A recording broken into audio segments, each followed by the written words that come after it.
There's one final view, and that is amillennial.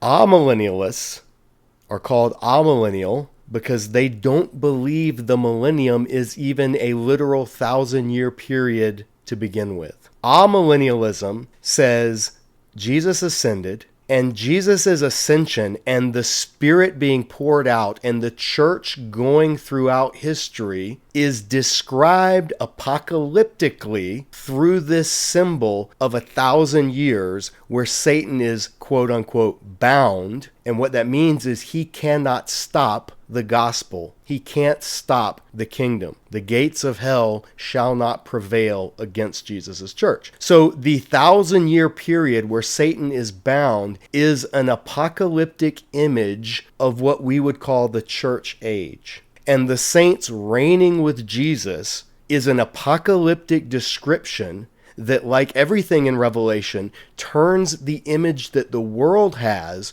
upside down.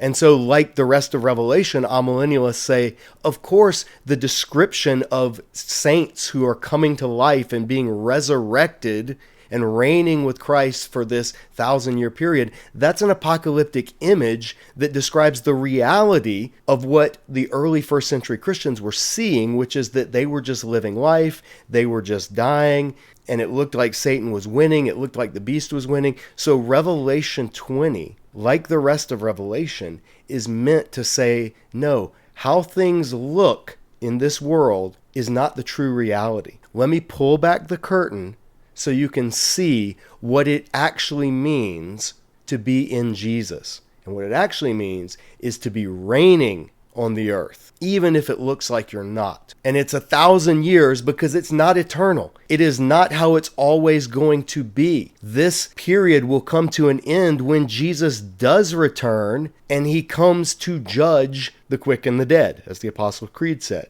So there will be another resurrection where the dead will literally be raised to life on this earth, not just seated with Christ in the heavenlies, but reunited soul and body on a renewed earth. There will be final judgment where all wrongs will be put right, and sin and death itself will be destroyed. And what will remain is new creation, where the God of Israel and his people are finally dwelling together again, which hasn't happened since the Garden of Eden. So the Pocket Dictionary of Theological Terms puts it this way: the 1,000 years mentioned in Revelation 20 do not represent a specific period of time between Christ's first and second comings. The millennium refers to the heavenly reign of Christ and the departed saints during the church age. Amillennialists usually understand Revelation 20 to mean that the return of Christ will occur at the end of history, and that the church presently lives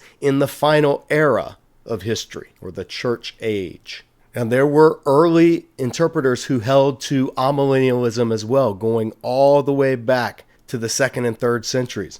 Origen, now, I'm going to be real with you. That's a typo. It shouldn't say Justin. It should say Origen. I could slickly re-edit this so that you don't see that mistake and it's not distracting. But you're seeing how the sausage gets made. You know, Revelation's all about pulling back the curtain. So I'm pulling back the curtain and showing you that I made a typo on this slide. So annoying. What can you do? This is why you guys subscribe, though, because I'm real with you. But early interpreters like Origen, like Jerome, and Augustine all held to amillennial interpretations of Revelation chapter 20. So in trying to figure out the millennium and what it means, and are we premillennial, postmillennial, amillennial, it can be overwhelming. I mean, there are whole books, like I have on my shelf up here, whole books dedicated to the question of the millennium, Revelation chapter 20. And you could go super deep into that. And I recommend it if this subject interests you. But for the purpose of this video, all I want you to understand is that the question of the millennium really comes down to one of three views.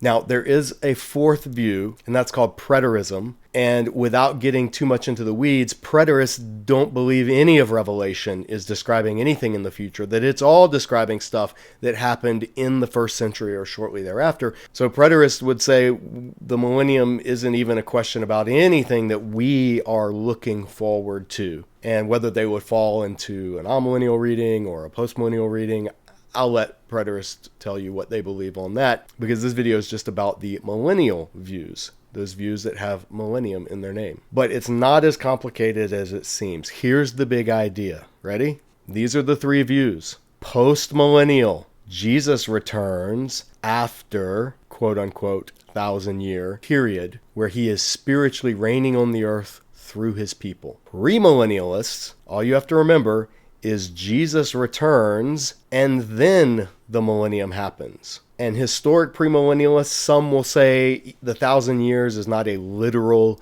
1,000 years because numbers in Revelation aren't literal, but it does represent a long period of time, and it is an earthly reign of Jesus on this earth. And of course, dispensational premillennialists, they add in the whole timeline of the rapture, and then 7 years of tribulation, and then Jesus returns, and then it's a literal reign over literal Israel, literally in Jerusalem. So both are forms of premillennialism. Dispensational premillennialism came along in the 1800s and became really popular in the 1900s, but historic premillennialism goes all the way back to the earliest Christian interpreters. And then lastly, amillennialists say, look, nothing in Revelation is literal.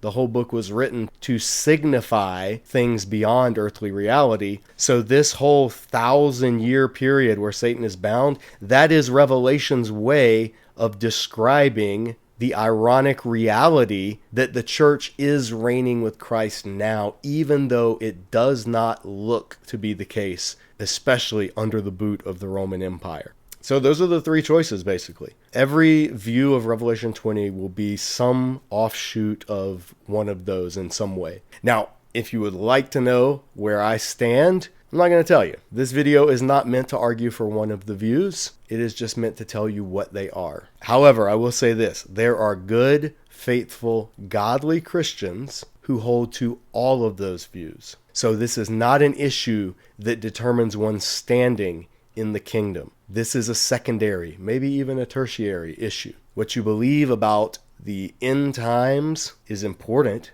because it does affect how we live in this age. You know, people vote based on their view of the end times. People oppose certain political initiatives based on their view of the end times. People stand with various geopolitical nation states based on their view of the end times. So it's not like eschatology is not important. We don't want to just throw our hands up and say, well, people disagree, so what does it matter? I'm a pan-millennialist. I believe it'll all pan out in the end. Yeah, that's cute, and it gets a laugh in a sermon, but honestly, it's kind of lazy. You know, God has given us his word and he wants us to study it. And just because Christians don't agree on everything doesn't mean that you and I should not come to a conclusion that we at least can hold, even if it's with loose hands, and look to as we faithfully follow Christ. Maybe I'll do a future video where I tell you my view. You probably can guess if you've seen some of the other Revelation videos in this series, or if you've done our course here at Disciple Dojo, Revelation, a guided tour of the apocalypse. Although I do try to hide it. I don't want people to just take a view because the person teaching it happens to be charismatic and very handsome. But whatever view you arrive at, as long as you arrive at it through sound, diligent, open-hearted, open-minded study, and listening to what the various interpreters of Revelation have to say, that's the most we can ask for. Just don't make it an issue that divides the body of Christ. Unity in Jesus does not demand uniformity in theology when it comes to issues like your view of the millennium. So I hope this video was helpful. If you found it helpful, you made it all the way through, congratulations. I'd really appreciate you liking and subscribing if you haven't already. And more than that, I would appreciate you telling other people about Disciple Dojo. We are really trying to do everything we can to grow this channel, and the only way that can happen is by people who like what we're putting out, letting other people know. Commenting, liking, sharing, bump us up in the algorithms on YouTube. Very helpful. That's it. Thanks for watching, and we will see you next time back here at Disciple Dojo.